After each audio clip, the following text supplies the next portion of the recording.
Godwin John ministries வழங்கும் தினம் ஒரு சத்திய வார்த்தை. இந்த ஆடியோ நிகழ்ச்சிக்கு உங்களை அன்புடன் வரவேற்கிறோம்.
பிரியமானவர்களே, கிறிஸ்து இயேசுவின் மேலுள்ள உங்கள் விசுவாசத்தையும் பரிசுத்தவான்கள் எல்லார் மேலுள்ள உங்கள் அன்பையும் குறித்து நாங்கள் கேள்விப்பட்டு பரலோகத்தில் உங்களுக்காக வைத்திருக்கிற நம்பிக்கை நிமித்தம் நம்முடைய கர்த்தராகிய இயேசு கிறிஸ்துவின் பிதாவாகிய தேவனுக்கு ஸ்தோத்திரம் செலுத்தி எப்பொழுதும் உங்களுக்காக வேண்டுதல் செய்கிறோம்.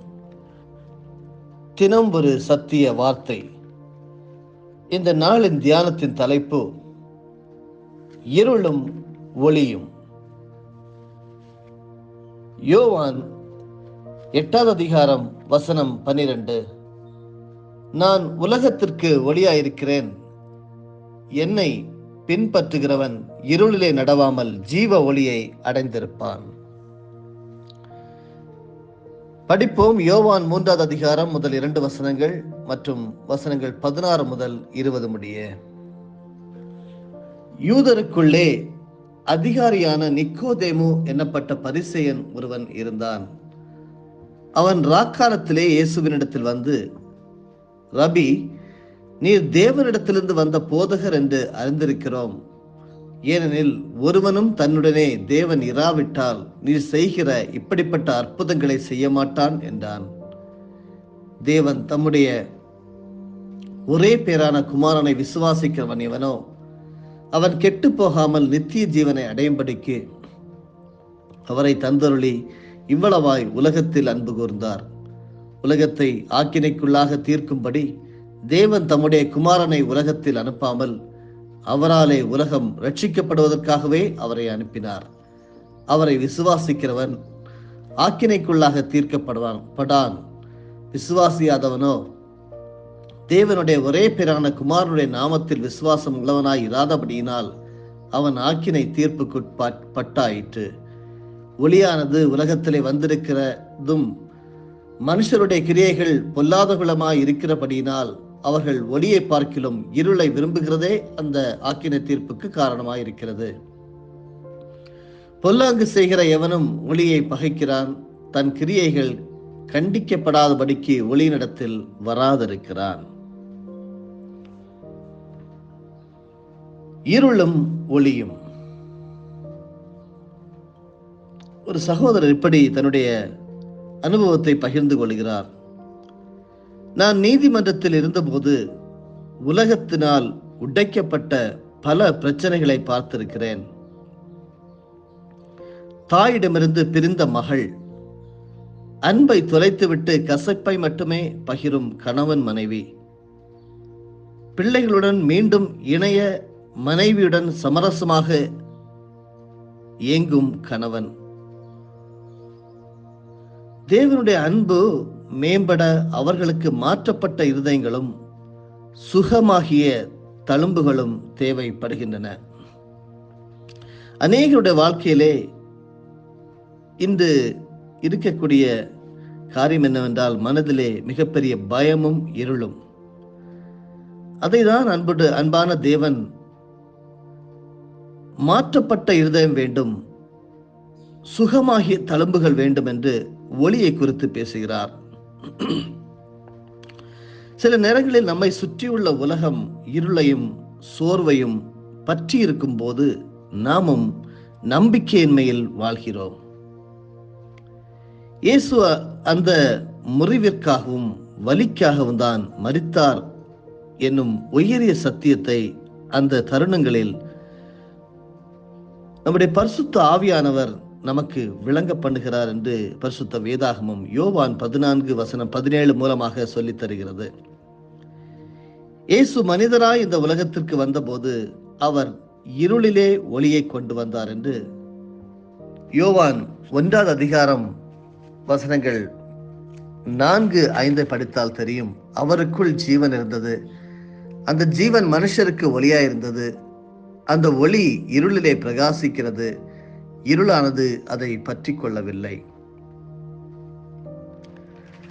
இதே வசனத்தை யோவான் 8 வசனம் 12 படிக்கிறோம். நான் உலகத்திற்கு ஒளியாயிருக்கிறேன், என்னை பின்பற்றுகிறவன் இருளிலே நடவாமல் ஜீவ ஒளியை அடைந்திருப்பான். இயேசு கிறிஸ்து என்பது ஒளி தர வந்த ஒரு தெய்வம். இயேசுவுக்கும் நிக்கோதேமு என்கிற அந்த சகோதரருக்கும் நடைபெற்ற உரையாடலில் இதை நாம் தெளிவாக கற்றுக்கொள்ள முடிகிறது. நிக்கோதேமு இருளின் மறைவிலே ரகசியமாக வந்து ஒளியை உணர்ந்து கொண்டார் என்று நாம் கற்றுக்கொள்கிறோம். யோவான் 3 வசனங்கள் 38 முதல் 40 வரையிலும் இதை தெளிவாக கண்டுகொள்ளலாம். இயேசு நிக்கோதேமுவுக்கு, தேவன் தம்முடைய ஒரே பேரான குமாரனை விசுவாசிக்கிறவன் எவனோ அவன் கெட்டு போகாமல் நித்திய ஜீவனை அடையும்படிக்கு அவரை தந்தருளி இவ்வளவாய் உலகத்தில் அன்பு கூர்ந்தார் என்று யோவான் 3:16 போதிக்கிறார். இயேசு ஒளியையும் அன்பையும் இந்த உலகத்திற்கு கொண்டு வந்தாலும் பலர் பாவ இருளில் தங்களை தொலைத்து விட்டனர். நாம் அவரை பின்பற்றினால் இருளை அளிக்கும் ஒளி நம்மிடம் இருக்கும். தேவன் நம்மை அவரின் அன்பின் கலங்கரை விளக்கமாக உருவாக்க நாம் நன்றியுடன் ஜெபிக்கிறவர்களாக காணப்பட வேண்டும். மத்தேயு எழுதின சுவிசேஷம் 5 வசனம் 14 முதல் 16 வரையிலும் பாக்கிய வசனங்களிலே ஆண்டவராகிய இயேசு கற்றுக் கொடுத்த காரியம் அதுதான். நீங்கள் உலகத்துக்கு வெளிச்சமாயிருக்கிறீர்கள், மலையின் மேல் இருக்கிற பட்டணம் மறைந்திருக்க மாட்டாது. விளக்கை கொளுத்தி மரக்காலால் மூடி வைக்காமல் விளக்கு தண்டின் மேல் வைப்பார்கள், அப்பொழுது அது வீட்டில் உள்ள யாவருக்கும் வெளிச்சம் கொடுக்கும். இவ்விதமாய் மனுஷர் உங்கள் நற்கிரியைகளை கண்டு பரலோகத்தில் இருக்கிற உங்கள் பிதாவை மகிமைப்படுத்தும்படி உங்கள் வெளிச்சம் அவர்கள் முன்பாக பிரகாசிக்க கடவது. இதுதான் நம்முடைய அன்றாட ஜெபமாக இருக்க வேண்டும். நம் ஒளியிலே இருக்கிறவர்கள், இயேசு கிறிஸ்துவாகிய அந்த ஒளி நமக்குள் இருக்கிறது. நாம் கலங்கரை விளக்கங்களாக உலகத்துக்கு வெளிச்சம் கொடுக்கிறவர்களாக இருக்கிறோம் என்பதை, நம்முடைய வெளிச்சம் பிறருக்கு முன்பாக பிரகாசிக்கப்பட வேண்டும் என்பதை ஆண்டவர் சொல்லுகிறார். அதை நாம் நம்முடைய ஜெபங்களிலே ஒவ்வொரு நாளும் சொல்ல வேண்டும். அப்படி என்றால் நிச்சயமாகவே ஆண்டவர் நமக்கு அந்த ஒளியை தந்தருளுகிறார். தேவன் உங்களை நேசிக்கிறார் என்பதை நினைவு கூறுவதன் மூலம் எப்பொழுது உங்கள் நம்பிக்கை புதுப்பிக்கப்படுகிறது? அருமையானவர்களே, கிறிஸ்துவின் ஒளியை மற்றவர்களுடன் நீங்கள் எப்படி பகிர்ந்து கொள்ள போகிறீர்கள்? அப்போஸ்தலர் நடபடிகளிலே வேதாகமத்திலே அப்போஸ்தலர் 2:36 சொல்லப்படுகிறது, நீங்கள் சிலுவையில் அறைந்த இந்த இயேசுவையே தேவன் ஆண்டவரும் கிறிஸ்துவும் ஆக்கினார் என்று இஸ்ரவேல் குடும்பத்தார் யாவரும் நிச்சயமாய் அறிய கடவர்கள் என்றார். அன்பானவர்களே, இதுதான் கிருபை. அருமையானவர்களே, அப்போஸ்தலர் நடபடிகள் 2ஆம் அதிகாரம் வசனங்கள் 32 முதல் 41 வரையில் படித்து பார்த்தால் இதனுடைய முழுமையான சாராம்சம் நமக்கு புரியும். இந்த இயேசுவை தேவன் எழுப்பினார். இதற்கு நாங்கள் எல்லாரும் சாட்சிகளாக இருக்கிறோம். அவர் தேவனுடைய வலது கரத்தினாலே உயர்த்தப்பட்டு பிதா அருளிய வாக்குத்தத்தத்தின்படி பரிசுத்த ஆவியை பெற்று நீங்கள் இப்பொழுது காண்கிறதும் கேட்கிறதுமாகிய இதை பொழிந்தருளினார். தாவீது பரலோகத்திற்கு எழுந்து போகவில்லையே, நான் உம்முடைய சத்துருக்களை உமக்கு பாதப்படியாக்கி போடும் வரைக்கும் நீர் என் வலது பார்சத்தில் உட்காரும் என்று கர்த்தர் என் ஆண்டவருடனே சொன்னார் என்று அவனே சொல்லியிருக்கிறான். ஆகையினால் நீங்கள் சிலுவையில் அறைந்த இந்த இயேசுவையே தேவன் ஆண்டவரும் கிறிஸ்துவும் ஆக்கினார் என்று இஸ்ரவேல் குடும்பத்தார் யாவரும் நிச்சயமாய் அறிய கடவர்கள் என்றார். இதை அவர்கள் கேட்ட பொழுது இருதயத்திலே குத்தப்பட்டவர்களாகி பேதுருவையும் மற்ற அப்போஸ்தலரையும் பார்த்து, சகோதரரே, நாங்கள் என்ன செய்ய வேண்டும் என்றார்கள்.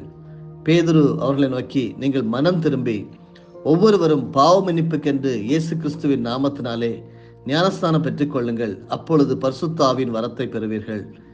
வாக்குத்தத்தமானது உங்களுக்கும் உங்கள் பிள்ளைகளுக்கும் நம்முடைய தேவனாகிய கர்த்தர் வரவழைக்கும் தூரத்தில் உள்ள யாவருக்கும் உண்டாயிருக்கிறது என்று சொல்லி இன்னும் அநேக வார்த்தைகளாலும் சாட்சி கூறி, மாறுபாடுள்ள இந்த சந்ததியை விட்டு விலகி உங்களை ரட்சித்துக் கொள்ளுங்கள் என்றும் புத்தி சொன்னான்.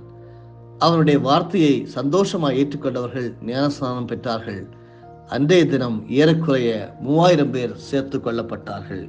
இது கிருபை. அருமையானவர்களே, பெந்தைகோஸ்தே நாளில் பேதுரு விசுவாசிகளிடம் கடந்த 2 மாதங்களுக்கு முன்பு இதே நகரத்தில் இயேசுவை சிலுவையில் அறைந்தனர் என்றார். மக்கள் கூட்டம் இருதயத்திலே குத்தப்பட்டவர்களாக, நாங்கள் என்ன செய்ய வேண்டும் அங்கே என்று கேட்கிறார்கள். பேதுரு அவர்களை நோக்கி, நீங்கள் மனம் திரும்பி ஒவ்வொருவரும் பாவ மன்னிப்புக்கென்று இயேசு கிறிஸ்துவின் நாமத்தினாலே ஞானஸ்நானம் பெற்றுக் கொள்ளுங்கள், அப்போஸ்தலர் 2:38 என்று ஒரு அருமையான ஆலோசனையை அங்கே கூறுகிறார். அவர்களுக்கு தகுந்த தண்டனையை இயேசு ஏற்றுக்கொண்டார். இப்பொழுது அவர்கள் விசுவாசத்தை அவர் மீது வைத்ததினால் தண்டனையிலிருந்து அவர்கள் மன்னிக்கப்படுகிறார்கள். என்ன ஒரு ஆச்சரியமான கிருபை. அருமையானவர்களே, இது ஒரு சாதாரண உலகத்திலே நாம் நம்ப முடியாத ஒரு கான்செப்டாக அல்லது காரியமாக பார்க்கலாம். லேஸ் மிசரபில்லஸ் என்ற பிரபலமான ஒரு பிரெஞ்சு வரலாற்று நாவலில் பரோலில் வெளிவந்த ஜீன் வால்ஜின் என்ற குற்றவாளி ஒரு மத குருவின் வெள்ளியை திருடி விடுவான். அவன் கையும் களவுமாக பிடிபடுகிறான். அவன் சிறைக்கு செல்வான் என்று எதிர்பார்க்கும் வேளையில் அந்த வெள்ளியை தானே அவனுக்கு கொடுத்ததாக மதகுரு கூறி அவனை காப்பாற்றுவார். காவலர்கள் போனதும், இனி நீ தீமைக்கு சொந்தமானவன் அல்ல, நன்மைக்கு சொந்தமானவன் என்று அறிவுறுத்துவதாக நாவல் நீளுகிறது. கேட்டுக்கொண்டிருக்கிற பரிசுத்தவான்களே, இன்று நாமும் உலகத்திலே சுக ஜீவிகளாக சந்தோஷமாக நாம் வாழ்கிறோம் என்றால் கிருபையை நாம் பெற்றிருக்கிறோம். அன்று இயேசு கிறிஸ்து அதைதான் நமக்கு செய்து தந்தார். நாம் ஏற்கக்கூடிய தண்டனைகளை இது அவன் செய்யவில்லை என்று சொல்லி இயேசு கிறிஸ்து உன்னுடைய பாவங்களையும் என்னுடைய பாவங்களை ஏற்றுக்கொண்டார். இவ்வளவு ஆச்சரியமான கிருபை. அருமையானவர்களே, மக்கள் தான் கிறிஸ்துவின் மரணத்திற்கு பொறுப்பானவர்கள். அதனால் அந்த மரணத்தால் அவர்களுக்கே மன்னிப்பு அளிக்கப்படுகிறது. வேறு எங்கேயாவது இப்படி நீங்கள் கேள்விப்பட்டது உண்டா? எந்த ஒரு மார்க்கமாவது உங்களுக்கு இதை கற்றுத்தருகிறதா? நிச்சயமாக நீங்கள் பார்க்க முடியாது. தேவன் கிருபை உள்ளவர், வல்லமையிலே சிறந்தவர். மானுடத்தின் பெரிய பாவத்தை அவர்களின் ரட்சிப்பிற்காகவே பயன்படுத்தினார். தேவன் இயேசுவை முன்பே சிலுவையில் அறைய ஒப்புக் கொடுத்திருந்தால் எதுவுமே நன்மையானதாக மாறியிருக்காது என்று நாம் யோசிக்கலாம். அன்பானவர்களே, ரோமர் 8:28 சொல்லுகிற பிரகாரம் சகலத்தையும் நன்மைக்கு ஏதுவாக நடத்துகிற அவர் ஒருவரையே விசுவாசியுங்கள்.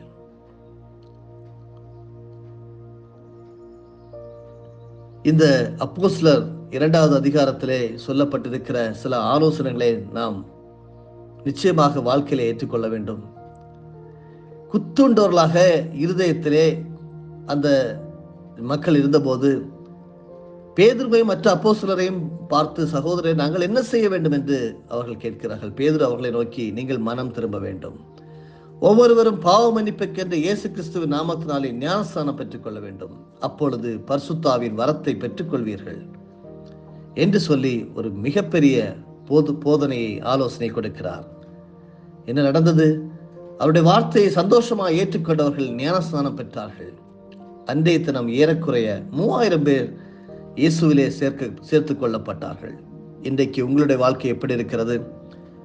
நீங்கள் இருதயத்திலே குத்து உண்டவர்களாகி குத்தப்பட்டவர்களாக இருக்கிறீர்களா?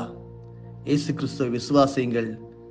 ரட்சிப்பை இலவசமாக தரக்கூடிய அன்புநாதர் இயேசு கிறிஸ்து உங்களுக்காக காத்து கொண்டிருக்கிறார். இதுதான் கிருபை. என்ன ஆச்சரியமான கிருபை! இந்த கிருபை, நீங்கள் செய்த தவறுக்கு இயேசு கிறிஸ்து உங்கள் தண்டனையை ஏற்றுக்கொண்டிருக்கிறார் என்பதை நம்ப வேண்டும். இதுதான் ரட்சிப்பு, இதுதான் மீட்பு. நீங்கள் வாயினால் உங்களுடைய குறைகளை, உங்களுடைய பாவங்களை ஆண்டவரோடு அறிக்கையிட்டு, நான் பாவம் செய்தேன், நீர் என்னுடைய தண்டனையை ஏற்றுக்கொண்டீர் என்று சொல்லி நம்பி விசுவாசித்து இயேசுவை ஏற்றுக்கொண்டால், ஆண்டவராகிய இயேசு கிறிஸ்து நாமத்தினால் நீங்கள் ஞானஸ்தானம் பெற்றுக்கொண்டால், நீங்கள் பரிசுத்த ஆவியின் வரத்தை பெறுகிறீர்கள். அங்கள் நிச்சயமாக நீங்கள் இயேசுவுக்கு உங்களை கொடுத்து விட்டீர்களா? இல்லை என்றால் எது உங்களை தடுக்கிறது? அருமையானவர்களே, உங்களை இயேசுவுக்கு ஒப்புக் கொடுத்தவர்கள் என்றால் உங்களுடைய பயங்களையும் முழுவதுமாக அவரிடம் ஒப்புக் கொடுக்கலாமே. கடந்த காலத்தை ஒப்புக் கொடுத்தீர்கள், நிகழ்காலத்தையும் வருங்காலத்தையும் ஒப்புக் கொடுங்கள். ஆண்டவர் உங்களை ஆசீர்வதிப்பார், மீட்டுக் கொள்வார். ஆமென். ஜெபிப்போமா. தேவனே, பாவ இருளிலிருந்தும் அவ நம்பிக்கையிலிருந்தும் என்னை மீட்க நீர் இந்த உலகத்திற்கு வந்ததற்காக நன்றி. உம்முடைய வெளிச்சத்திலே நான் எப்பொழுதும் இருக்க எங்கள் ஒவ்வொருவரையும் கலங்கரை விளக்கமாக மாற்றி தர வேண்டுமா ஜெபிக்கிறோம். அன்பான தகப்பனே, உம்முடைய அளவு கடந்த அன்பால் எங்களை பாவத்திலிருந்து மீட்டெடுத்து எங்களுடைய எல்லா பயத்தையும் எடுத்துவிட்டு உம்மீது விசுவாசம் வைக்க எங்கள் ஒவ்வொருவருக்கும் உதவி செய்யும். ஜெபத்தை கேட்டதற்காக நன்றி. இயேசுவின் மூலமே பிதாவே, ஆமென். என் ஆத்துமாவே கர்த்தரை ஸ்தோத்தரி, என் முழு உள்ளமே அவருடைய பரிசுத்த நாமத்தை ஸ்தோத்தரி. என் ஆத்துமாவே கர்த்தரை ஸ்தோத்தரி, கர்த்தர் செய்த சகல உபகாரங்களையும் மறவாதே. ஆமென்.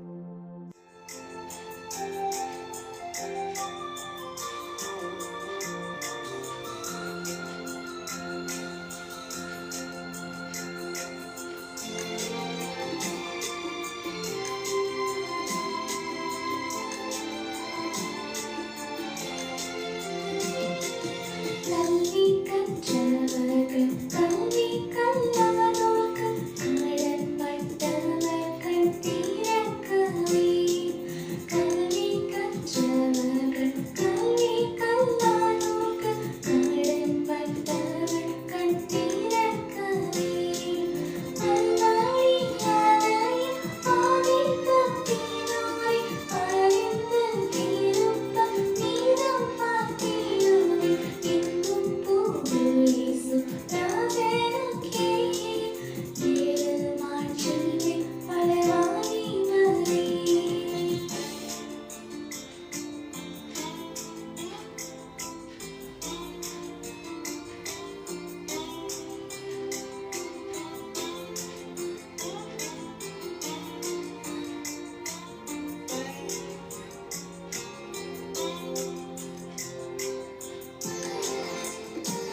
நம்முடைய ஆண்டவராகிய இயேசு கிறிஸ்துவின் மூலமாக உங்களை நாங்கள் மனமாற ஆசீர்வதிக்கிறோம்.